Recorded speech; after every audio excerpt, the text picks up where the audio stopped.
उसे किसी भी हालत में माँ बाप की सारी प्रॉपर्टी को अपने नाम करना है। लेकिन कैसे? एक दिन सृष्टि का भाई शीनू कहता है, बहन क्या कर रही है? मुझसे एक बात करनी है। अरे हाँ करना, मैं तो तेरी बहन हूँ। बहन मेरी लाइफ में ना एक लड़की है, बहुत अच्छी है। मैं सोच रहा हूँ माँ और पापा से बात करूँ शादी के लिए। सृष्टि को समझ में आ जाता है कि भाई की शादी होते ही भाभी उसे एक दिन भी घर में बर्दाश्त नहीं करेगी। क्या बात है भाई, बताना कौन है वो? यार वो बहुत अच्छी लड़की है, पढ़ी लिखी है, मेरे साथ जॉब भी करती है। बस एक प्रॉब्लम है। हाँ प्रॉब्लम? क्या प्रॉब्लम है भाई?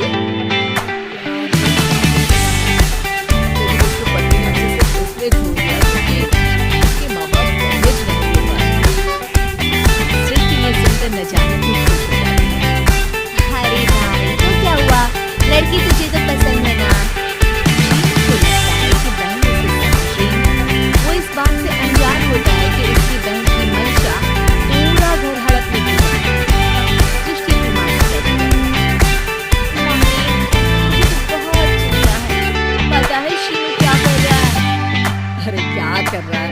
वो तो काम पर जाता है और वापस घर आता है। नहीं ना माँ, वो यही तो नहीं कर रहा, बाकी सब कर रहा है। आपको पता है उससे प्यार है, और वो भी एक शादीशुदा लड़की से। ये क्या हो गया? इस सोसाइटी में क्या मुंह दिखाऊंगी? अरे तेरे पापा तो यही कहेंगे कि मैंने ही उसे बिगाड़ दिया है।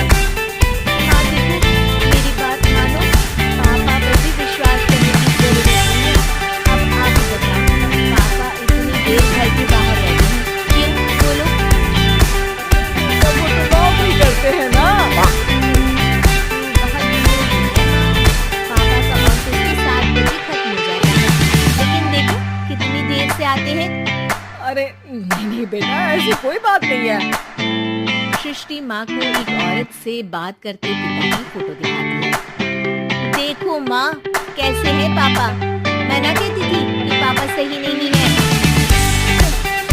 मैं तेरे पापा से बात करूंगी, दे फोटो मुझे। माँ, वो तो डिलीट हो गई। लेकिन चल, तूने तो देख लिया ना, पापा से बाद में बात कर लेना। और हाँ, मेरा नाम बिल्कुल मत लेना। हाँ माँ। अब क्या था, सृष्टि की माँ और पिता के बीच झगड़ा होना शुरू हो जाता है। सृष्टि के मन में क्या चल रहा था कोई नहीं जानता था। एक दिन माँ, सृष्टि के लिए एक लड़का देखा है, वो लोग शाम को उसे देखने आने वाले हैं। और हाँ माँ, एक खुशखबरी, मैं और पापा मिलकर एक नया बिजनेस ट्राई कर रहे हैं।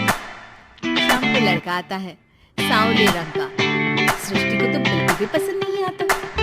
लड़की की माँ कहती है, लड़की का चेहरा तो कोई खास नहीं, लेकिन अगर मेरे बेटे को आप लोग सेटल कर दें तो मैं उसकी शादी आपके बेटे से करवा दूंगा। सृष्टि को लड़का बिल्कुल पसंद नहीं आता। इसे देखकर गुस्सा आ जाता है। लड़के वालों के जाने के बाद, माँ देखो शीनू मेरे लिए कैसा लड़का लेकर आया, न दिखाने लायक न सुनने लायक, सेक्सी भी नहीं, वो भी हम करे। अरे माँ मैं जानती हूँ ये मेरी शादी किसी भी घर में क्यों करवाना चाहता है। कैसी बात कर रही है बहन? तूने तो देखा ना, लड़के को मैंने ही मना कर दिया तुझसे शादी के लिए। जिसने लड़का बताया था उसने उसकी बहुत तारीफ की थी। बात आई गई हो जाती है, लेकिन सृष्टि का मन शांत नहीं होता।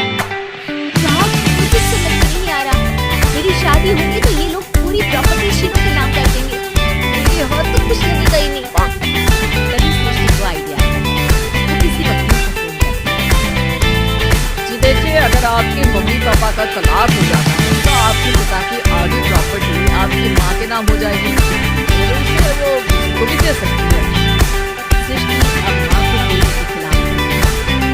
माँ, शीनू पर नजर रखा करो, वो जिस लड़की के प्यार में है ना वो शादीशुदा है। यहाँ आएगी, सारा पैसा रुपया जमीन जायदाद सब हड़प लेगी। पापा का भी हाल तुमसे छुपा नहीं है। ऐसा ना हो कि मैं और आप एक दिन सड़क पर भीख मांगे। हे भगवान, मैं तो जीते जी मर जाऊंगी अगर ऐसा हो गया तो।